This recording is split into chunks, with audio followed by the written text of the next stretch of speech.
Hello everyone, welcome to my channel Test Automation Tamil. So இன்னைக்கு வீடியோவில் நம்ம எதை பற்றி பார்க்க போகிறோம் அப்படின்னு பார்த்தீங்கன்னா browser flow chrome extension. So இதை யூஸ் பண்ணி எப்படி ஒரு டேட்டா என்ட்ரி ஃபார்மை வந்து நம்ம ஆட்டோமேட்டிக்காக அதோட டேட்டாஸை வந்து ஃபில் பண்ண முடியும் அப்படின்றத பார்க்கலாம். ஸோ என்னோட ப்ரீவியஸ் வீடியோவில் ப்ரௌசர் ஃப்ளோ எக்ஸ்டென்ஷனை யூஸ் பண்ணி எப்படி ஒரு யூடியூப்பில் இருக்க வீடியோஸோட கமெண்ட்ஸை வந்து எப்படி எக்ஸ்ட்ராக்ட் பண்ண முடியும் அப்படின்ற கண்டென்ட் வந்து நம்ம போட்டிருப்பேன்.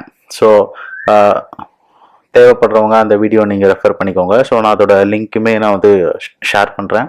அண்ட் இந்த வீடியோவில் ப்ரௌசர் ஃப்ளோ யூஸ் பண்ணி எப்படி ஒரு ஃபார்மை வந்து நம்ம ஆட்டோமேட்டிக்காக ஃபில் பண்ணலாம், டேட்டாவை வந்து சப்மிட் பண்ணலாம் அப்படின்றத பார்க்கலாம். ஒரு கூகுள் ஷீட்டில் இருக்க டேட்டாவை எப்படி ஆட்டோமேட்டிக்காக நம்ம அதை வந்து ஃபில் பண்ணலாம், டேட்டா என்ட்ரி பண்ண முடியும் அப்படின்றத பார்க்கலாம். ஓகே, ஸோ என்கிட்ட பார்த்தீங்கன்னா ஒரு சிம்பிள் அப்ளிகேஷன் இருக்குது. இது என்ன அப்ளிகேஷன் பார்த்தீங்கன்னா பக்ஸை வந்து ஆட் பண்ணுறதுக்கான ஒரு அப்ளிகேஷன். இது ஜஸ்ட்டு சிம்பிளாக HTML, CSS அண்ட் ஜாவா ஸ்கிரிப்டில் க்ரியேட் பண்ண ஒரு பேஜு. ஸோ இதில் நம்ம வந்து ஒரு பக்ஸை வந்து அதோட இன்ஃபர்மேஷன்ஸ் எல்லாம் ஆட் பண்ணி லைக் ட்ராக்கர் மாதிரி, பக் ட்ராக்கர் மாதிரியான ஒரு ஃபார்ம் தான் இது. ஸோ இதில் fail test cases so add பண்ணுறது, bug ID and bug description, title, so இந்த மாதிரி எதனா இருந்துச்சுன்னா நம்ம வந்து இதை ஆட் பண்ணிக்கலாம். ஸோ ஆட் பண்ணி நம்ம ஆட் பக்குன்னு கொடுத்தோன்னா அது வந்து டேபிள் வியூவில் இந்த மாதிரி லிஸ்ட் ஆகும். ஸோ இந்த மாதிரி நம்ம மல்டிபிள் டேட்டாஸ் வேணும்னா ஆட் பண்ணிக்கலாம். மல்டிபிள் இஷ்யூஸ் இருந்துச்சுன்னா இதில் ஆட் பண்ணிக்கலாம். ஜஸ்ட் ஒரு சிம்பிள் ஜாவா ஸ்கிரிப்ட் யூஸ் பண்ணி பில்ட் பண்ண ஒரு அப்ளிகேஷன் ஃபார்ம் தான் என்கிட்ட இருக்குது. ஸோ இப்போ நம்ம என்ன பண்ண போகிறோம் அப்படின்னு பார்த்தீங்கன்னா என்கிட்ட ஒரு கூகுள் ஷீட்டில் வந்து செட் ஆஃப் டேட்டாஸ் இருக்குது. என்ன டேட்டாஸ்னா, ஸோ நான் லைக் இந்த ஃபார்மில் நான் ஃபில் பண்ணுறதுக்கான டேட்டாஸை வந்து நான் செப்பரேட்டாக கலெக்ட் பண்ணி வச்சுருக்கேன், ஒரு கூகுள் ஷீட்டில் வச்சுருக்கேன். ஓகேங்களா? இப்போ வந்து எப்படி நம்ம அந்த ப்ரௌசர் ஃப்ளோ டூலை யூஸ் பண்ணி ஆட்டோமேட்டிக்காக இந்த டேட்டாவை வந்து இந்த ஃபார்மில் வந்து நம்ம ஆட் பண்ண முடியும் அப்படின்றத பார்க்கலாம். ஃபஸ்ட்டு ஸோ நான் இந்த டேபிளை வந்து க்ளீன் பண்ணிக்கிறேன். ஸோ இந்த பேஜில் எதுவுமே இல்லை. அண்ட் இந்த டேட்டா வந்து நான் ஆட்டோமேட்டிக்காக ப்ரௌசர் ஃப்ளோவில் வந்து ஒரு ஃப்ளோவை வந்து ஃப்ரம் ஸ்க்ராட்ச்லேருந்து க்ரியேட் பண்ண போகிறேன். ஸோ அதுவே என்ன பண்ணோம், ஆட் பக்கு கிளிக் பண்ணி அதோட டேட்டாஸ் எல்லாத்தையுமே 1 by 1 entry, row wise 1 by 1 entry பண்ணிவிட்டு ஆட் பக்கு கொடுக்கும். அண்ட் அந்த டேட்டா எல்லாமே 1 by 1 ஆட் ஆகிட்டே வரும். ஓகே, ஸோ இப்போ வந்து ப்ரௌசர் ஃப்ளோ எக்ஸ்டென்ஷன் ஓப்பன் பண்ணிக்கலாம். So browser flow extension open பண்ணுறதுக்கு ஷார்ட்கட் பார்த்தீங்கன்னா ஆப்ஷன் J, மேக்காக இருந்துச்சுன்னா ஆப்ஷன் J, விண்டோஸாக இருந்துச்சுன்னா உங்களுக்கு Alt J. Okay, so browser flow extension create பண்ணி நான் வந்து இப்போது நியூவாக ஒரு ஃப்ளோவை கிரியேட் பண்ண போகிறேன். ஸோ அதுக்கு கிரியேட் ஃப்ளோன்றதை கிளிக் பண்ணிக்கிறேன். ஸோ அண்ட் இதுக்கு வந்து ஒரு ஃப்ளோ நேம் வந்து நான் செட் பண்ணிக்கிறேன். ஆட் பக்ஸ்ன்னு இதுக்கு ஒரு நேமிங் கொடுத்துக்கிறேன். அண்ட் கொடுத்த உடனே ஸோ நான் இப்போ கரெக்டாக இந்த ஃபார்மோட பேஜில் தான் இருக்கேன். ஸோ எனக்கு இந்த ஆக்டிவ் டேப் வந்து அதோட URL அதுவே கேப்சர் பண்ணிக்கும். இப்போ நான் என்ன பண்ண போகிறேன் பார்த்தீங்கன்னா, அடுத்து ஒரு இந்த ஷீட்டோட டேட்டாவை வந்து நான் ப்ரௌசர் ஃப்ளோவில் வந்து லிங்க் பண்ணணும். என்கிட்ட ஒரு டேட்டா இருக்குது, பட் இது வந்து கூகுள் ஷீட்டாக செப்பரேட்டாக இருக்குது. இப்போ நான் இந்த ஷீட்டை வந்து ப்ரௌசர் ஃப்ளோவில் லிங்க் பண்ண போகிறேன். ஏன்னா அப்போ தான் வந்து நான் அந்த டேட்டாவை வந்து யூஸ் பண்ணி நான் ஆட்டோமேஷனில் பண்ண முடியும். ஸோ அதுக்கு வந்து இந்த இடத்துல நிறைய ஆப்ஷன்ஸ் இருக்கும். கீழே நீங்கள் ஸ்க்ரால் பண்ணீங்கன்னா எப்படி பேஜோட இன்ட்ராக்ட் பண்ணுறது, ஸோ கிளிக் பண்ணுறது, டைப் பண்ணுறது, இந்த ஆப்ஷன்ஸ் எல்லாமே இருக்கும். ஸ்ப்ரெட்ஷீட்டோட இன்ட்ராக்ஷன் பண்ணுறது. ஸோ இப்போ வந்து நம்ம ஷீட்டை வந்து லிங்க் பண்ண போகிறோம். ஸோ அதுக்கு வந்து நம்ம கண்ட்ரோல் ஃப்ளோ இதுக்குள்ளே போனீங்கன்னா நீங்கள் லூப் ஸ்ப்ரெட்ஷீட் ரோஸ்ன்னு ஒரு ஆப்ஷன் இருக்கும்.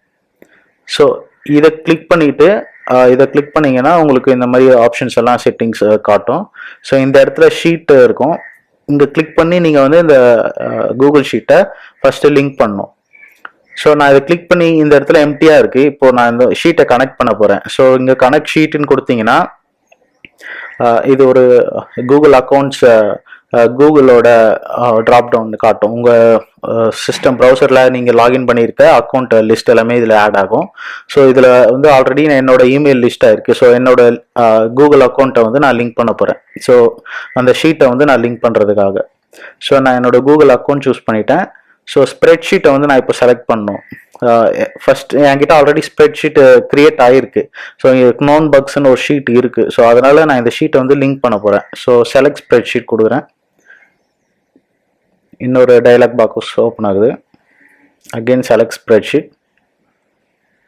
இந்த இடத்துல பார்த்தீங்கன்னா என்னோட அக்கௌண்ட்டில் இருக்க எல்லா ஷீட்டுமே லிஸ்ட் ஆகும். ஸோ ரீசெண்டாக பார்த்தீங்கன்னா இந்த நோன் பக்ஸ்ன்ற ஷீட்டு ஆல்ரெடி டாப்பில் இருக்குது. ஸோ நான் இதை செலக்ட் பண்ணிக்கிறேன். கிளிக் பண்ணிவிட்டு செலக்ட் கொடுத்துக்கணும். ஓகே, இப்போ நான் வந்து ஸ்ப்ரெட் ஷீட்டை செலக்ட் பண்ண உடனே பார்த்தீங்கன்னா எனக்கு டிஃபால்ட்டாக ஷீட் 1 தான் வந்து லிங்க் ஆகிருக்கும். உங்களுக்கு மல்டிபிள் ஷீட்ஸ் இருந்துச்சுன்னா நீங்கள் அதோட ஷீட்டை நேம் வந்து இங்கே கொடுக்கலாம். அண்ட் ஆட்டோமேட்டிக்காக பார்த்தீங்கன்னா காலம் நேம்ஸ் வந்து அதுவே ஐடென்டிஃபை பண்ணிக்கும். ஸோ எத்தனை காலம்ஸ் இருக்குது, காலமோட ஃபர்ஸ்ட் ரோவில் இருக்க நேம் வந்து காலம் ஹெட்டராக வந்து அதுவே ஐடென்டிஃபை பண்ணிக்கும். ஸோ நான் இப்போ சேவ் கொடுத்துட்றேன். ஸோ இப்போ நான் ஷீட்டை வந்து லிங்க் பண்ணியாச்சு. அண்ட் இந்த வேரியபிள்ஸ் டு அசைன் ரோ வேல்யூஸ்ன்னு இருக்கிறத ஃபர்ஸ்ட்டு இது எல்லாத்தையுமே நம்ம வந்து எனேபிள் பண்ணிக்கணும். ஏன்னா இதோட டேட்டா வந்து அப்போ தான் நம்மளால அந்த வேரியபிள்ஸை யூஸ் பண்ணி ஆட் பண்ண முடியும். ஸோ நான் இதோட காலம் நேம்ஸ் எல்லாத்தையுமே எனேபிள் பண்ணிக்கிறேன். அண்ட் அவ்வளோதான். ஸோ ஃபஸ்ட்டு லூப் வந்து ஒரு லூப்போட ஸ்ப்ரெட்ஷீட் ஸ்டார்ட் ஆயிருந்துச்சுன்னா அதோட எண்டு வந்து ஆட்டோமேட்டிக்காக அதுவே ஆட் ஆகிடும் ப்ரௌசர் ஃப்ளோவில். ஸோ இப்போ நம்ம ஆக்ஷன்ஸ் எல்லாமே இந்த லூப்குள்ளே தான் பெர்ஃபார்ம் பண்ண போகிறோம். ஸோ இந்த சைட்டில் எப்படின்னா first add bug button click ஆகும். அப்புறம் அதோட டேட்டாஸ் எல்லாமே என்டர் ஆகும். ஆட் பக் அகெயின் இங்கே கொடுத்த உடனே இங்கே ஒரு டேட்டா வந்துடும். அகெயின் ஆட் பக் கிளிக் பண்ணோம். அகெயின் அது செகண்ட் ரோ இந்த ரோவில் இருக்க டேட்டாஸ் எல்லாம் அது ஃபில் பண்ணோம். அகெயின் க்ளோஸ் ஆகிடும். அகெயின் நெக்ஸ்ட் கிளிக் பண்ணோம். இதே மாதிரி லூப் ஆகிட்டே இருக்கும். ஒவ்வொரு ரோக்குமே வந்து லூப் ஃபங்க்ஷன் மாதிரி அது லூப் ஆகிட்டு அதோட டேட்டா வந்து என்டர் பண்ணோம். ஸோ அதுக்கு தான் வந்து நம்ம இங்கே ஒரு லூப்போட ஆக்ஷன்ஸ் வந்து யூஸ் பண்ணியிருக்கோம். ஸோ இப்போ இந்த இதுக்குள்ளே தான் நம்ம பார்த்தீங்கன்னா அந்த ஆக்ஷன்ஸை பெர்ஃபார்ம் பண்ணோம். ஸோ இப்போ நான் இந்த இடத்துல ஓவர் பண்ணும்போது எனக்கு ப்ளஸ் மாதிரி ஒரு ஐக்கான் காட்டுது. ஸோ இங்கே கிளிக் பண்ணேன்னா கிளிக் பண்ணிவிட்டு நான் வந்து ஸ்டார்ட் ரெக்கார்டிங் கொடுத்துக்கிறேன். நம்ம இது வந்து ஸ்டார்ட் ரெக்கார்டிங் கொடுத்தோம்னா இது ஈஸியாக இருக்கும். ஸ்டார்ட் ரெக்கார்டிங் கொடுத்துட்டு அந்த எலமெண்ட் ஆக்ஷனை வந்து நான் சிம்பிளாக அந்த எலமெண்ட்ஸை ஐடென்டிஃபை பண்ணுறதுக்காக அதை ப்ரெஸ் பண்ணுறேன். Add button, failed test case, bug ID, title, bug titling, status, assignee and ஃபைனலாக ஆட் பக். ஸோ இது கொடுத்த உடனே இங்கே எம்டியாக வந்துருச்சு. இப்போ ஸ்டாப் ரெக்கார்டிங் கொடுத்துட்டேன்.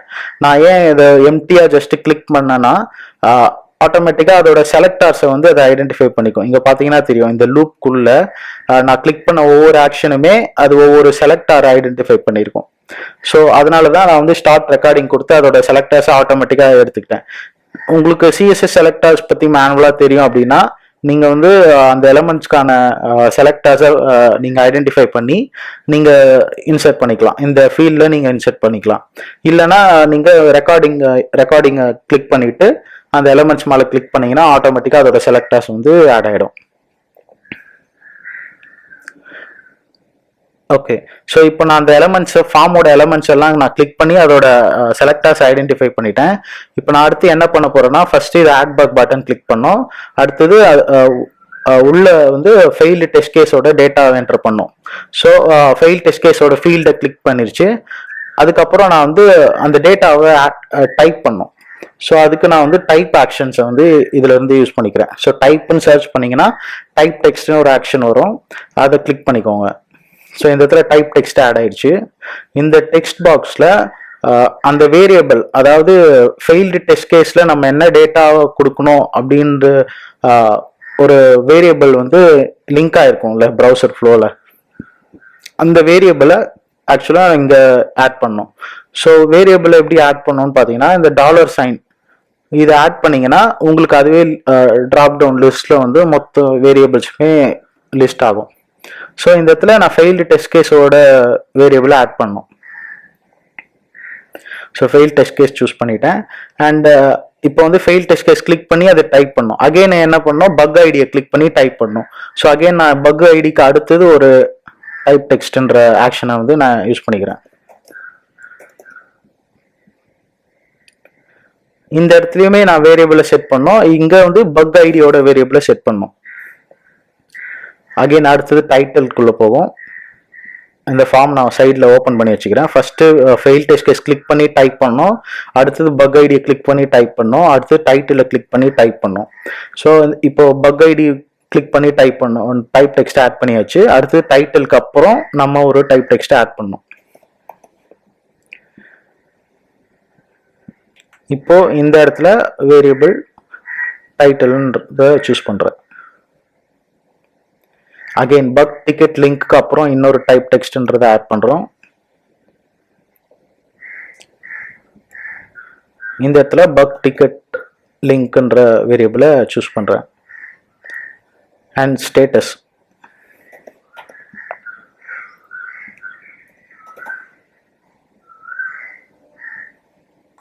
ஸ்டேட்டஸ்க்கு அப்புறம் அசைனி. ஸோ அசைனிக்கு ஒரு டைப் டெக்ஸ்ட் ஆக்ஷன் வந்து எடுத்து அதுக்குள்ள அசைனின்ற வேரியபிளை ஆட் பண்ணுறேன். இப்போ பார்த்தீங்கன்னா உங்களுக்கு தெரியும், இந்த லூப்குள்ள ஃபர்ஸ்ட் ஆட் பக்ன்ற பட்டனை கிளிக் பண்ணோம், அப்புறம் ஃபெயில்டு டெஸ்ட் கேஸ் அது அந்த எலமெண்ட்டை அந்த ஃபீல்டை கிளிக் பண்ணிட்டு டைப் பண்ணோம், அப்புறம் பக் ஐடியை கிளிக் பண்ணிட்டு டைப் பண்ணோம், டைட்டிலை கிளிக் பண்ணி டைப் பண்ணோம். அதே மாதிரி பக் டிக்கெட் லிங்க், ஸ்டேட்டஸ், அசைனி இதெல்லாமே கிளிக் பண்ணி டைப் பண்ணோம். ஸோ நம்ம டைப் டெக்ஸ்ட் கிளிக் ரெண்டுத்தையும் கொடுத்து வச்சிருக்கோம். ஃபைனலா ஆட் பக்ன்ற பட்டன் கீழே இருக்கு, இந்த ஆட் பக்ன்ற பட்டனை கிளிக் பண்ணிக்கும். ஸோ இதுதான் வந்து அந்த ஆக்ஷன். இதை வந்து நான் அந்த லூப்குள்ள போட்டிருக்கிறதுனால ஸ்ப்ரெட்ஷீட்ல எத்தனை ரோஸ் இருக்கோ அத்தனை ரோஸுமே வந்து இந்த இடத்துல ஆட்டோமேட்டிக்கா லூப் டேட்டா வந்து அப்டேட் ஆயிடும். இப்போ இவ்வளோதான். இதுல ப்ரௌசர் ஃப்ளோல நம்ம இப்படி தான் செட் பண்ண முடியும். ஸோ அது எல்லா ஆக்ஷன்ஸும் முடிஞ்சிச்சு ப்ரௌசர் ஃப்ளோல. இப்போ நம்ம வந்து இதை எக்ஸிக்யூட் பண்ணி பார்க்கலாம். ஸோ இந்த ஆட் பக்ன்ற நேம்ல நான் கொடுத்துருக்கேன். ஸோ இந்த பேஜை நான் கிளீன் பண்ணிக்கிறேன் ஃபர்ஸ்ட். நம்ம கிட்ட 10 டேட்டாஸ் இருக்கு. ஸோ இந்த இடத்துலையுமே 10 டேட்டா வந்து ஆட் ஆகும். ஸோ நான் ப்ரௌசர் ஃப்ளோவில் ஜஸ்ட் இந்த ஃப்ளோ கிரியேட் பண்ணியிருக்க ஃப்ளோ வந்து நான் ரன் பண்ணுறேன். ப்ளே பட்டனை கிளிக் பண்ணுறேன். கிளிக் பண்ணும்போது பார்த்தீங்கன்னா உங்களுக்கு தெரியும் பேக்ரவுண்டில் அந்த ஆக்ஷன்ஸ் எல்லாமே நடக்கிறது. இங்கே பார்த்தீங்கன்னா 1 by 1 உங்களுக்கு டேட்டா ஆட் ஆகிட்டே வருது பாருங்க பேக்ரவுண்டில். ஸோ இப்படிதான் வந்து ப்ரௌசர் ஃப்ளோ யூஸ் பண்ணி நம்ம ஒரு டைனாமிக்கான டேட்டாஸ் எல்லாமே வந்து ஆட்டோமேஷன் டாஸ்க் எல்லாமே பெர்ஃபார்ம் பண்ண முடியும். எக்ஸாம்பிள் இந்த மாதிரி பார்த்தீங்கன்னா தெரியும் உங்களுக்கு இந்த 10 டேட்டாஸுமே உங்களுக்கு இந்த ஃபார்மில் ஆட் ஆயிடுச்சு. ஸோ இந்த ஷீட்டில் இருந்த மொத்த 10 டேட்டாஸுமே அதே ரோ அதே டேட்டாஸ் எல்லாமே கரெக்டாக இந்த ஃபார்மில் ஆட் ஆயிருக்கு. ஸோ இந்த மாதிரி இந்த ஷீட்ல எவ்வளோ டேட்டா இருந்தாலுமே நம்ம அதை அந்த லூப்குள்ள கொடுத்துட்டோம்னா அது வந்து ஆட்டோமேட்டிக்கா அதோட டேட்டாஸ் எல்லாமே அப்டேட் பண்ணிட்டு வந்துடும். ஸோ இந்த இடத்துல பார்த்தீங்கன்னா உங்களுக்கு எந்த ஃபெயிலியரும் இல்லை. ஸோ லாக்ஸ்ல எல்லாமே கிளீனாக ரன் ஆயிட்டு கம்ப்ளீட் ஆயிடுச்சு. ஸோ ப்ரௌசர் ஃப்ளோன்றது பார்த்தீங்கன்னா ஒரு பவர்ஃபுல்லான டூல். நான் என்னோட ப்ரீவியஸ் வீடியோவிலே சொல்லியிருப்பேன். ஸோ இதை யூஸ் பண்ணி நிறையா ஒர்க் ஃப்ளோஸை நம்ம ஆட்டோமேட் பண்ணலாம். நிறைய லைக் உங்களுக்கு தேவையான ப்ரொடக்டிவிட்டி டாஸ்க்ஸ் எல்லாத்தையுமே கூட ஆட்டோமேட் பண்ண முடியும். அண்ட் ஸோ இந்த மாதிரியான டேட்டா என்ட்ரி, இந்த மாதிரியான ஒரு ஆட்டோமேஷன் டாஸ்க்கு, ஸோ இதெல்லாமே வந்து நீங்கள் ப்ரௌசர் ஃப்ளோ டூல் யூஸ் பண்ணி நீங்கள் ஆட்டோமேட் பண்ணிக்க முடியும். ஸோ இந்த பேஜுக்கான சோர்ஸ் கோடை வந்து நான் உங்களுக்கு ஷேர் பண்ணுறேன். சப்போஸ் நீங்களும் இதே செட்டப்பை நீங்கள் ட்ரை பண்ண போகிறீங்க அப்படின்னா நீங்கள் இந்த ஜஸ்ட் சிம்பிள் HTML பேஜ் தான், நான் இதை கிட்டப்பில் உங்களுக்கு ஷேர் பண்ணுறேன். நீங்கள் அதை யூஸ் பண்ணி நீங்கள் ப்ராக்டிஸ் பண்ணி ட்ரை பண்ணிக்கலாம். அண்ட் இந்த வீடியோவில் ஏதாச்சும் உங்களுக்கு டவுட்ஸ் எதனா இருந்துச்சுன்னா நீங்கள் கமெண்ட்டில் கொஷின்ஸ் கேளுங்க. அண்ட் என்னோட லிங்க்டின்ல கூட நீங்கள் டைரெக்டாக மெசேஜ் பண்ணலாம். அண்ட் இந்த வீடியோ பிடிச்சிருந்ததுன்னா உங்களுக்கு லைக் போடுங்க. இந்த வீடியோ உங்கள் ஃப்ரெண்ட்ஸ் கிட்ட ஷேர் பண்ணுங்கள். அண்ட் தொடர்ந்து இந்த சேனலை நீங்கள் வாட்ச் பண்ணுங்கள். ஸோ ஆட்டோமேஷன் ரிலேட்டடான கண்டென்ட்ஸ் எல்லாமே உங்களுக்கு நாங்கள் போஸ்ட் பண்ண ரெடியாக இருக்கோம். ஸோ ஒன் பை ஒன் நாங்கள் வீடியோ வந்து அப்டேட் பண்ணுவோம் உங்களுக்கு. So thank you friends, thanks for வாட்சிங்.